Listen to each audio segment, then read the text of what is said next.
students, my name is Srishti Sundas and today I stand before you with a deep sense of pride, responsibility and excitement as a candidate for the position of a school vice captain. आज यस सवालमा उपस्थित तपाईहरु सबैलाई देख्दा मलाई एउटा सुन्दर र उज्यालो भविष्यको झल्को आउँछ। हामी केवल एउटा विद्यार्थी होइन, हामी भोलिको समाज संवाहक हौ। प्रत्येक विद्यार्थीमा एउटा फरक क्षमता, फरक प्रतिभा र छुट्टै पहिचान लुकेको हुन्छ।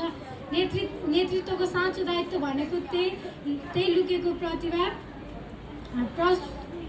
हुने उचित अवसर र वातावरण निर्माण गरिदिनु हो। धेरै मानिसहरू सोच्छन् कि नेतृत्व भनेको एउटा पद हो, एउटा ब्याज हो वा अरूमाथि शासन गर्ने अधिकार हो, तर मेरो बुझाइमा नेतृत्व भनेको शासक बन्नु हो। नेतृत्व भनेको तपाईहरुको आवाजलाई पुरा गर्नु र समस्या पर्दा अगाडि सरेर त्यसको सामना गर्नु हो। म तपाईहरु भन्दा माथि बस्नका लागि होइन, तपाईहरुको सुख दुःखमा साथै रहेर काम गर्नका लागि चुनावमा उठेकी हुँ। मेरो चुनाव चिन्ह कलम रहेको छ। सबैले कलममा भोट हालेर मलाई विजय गराइदिनु होला।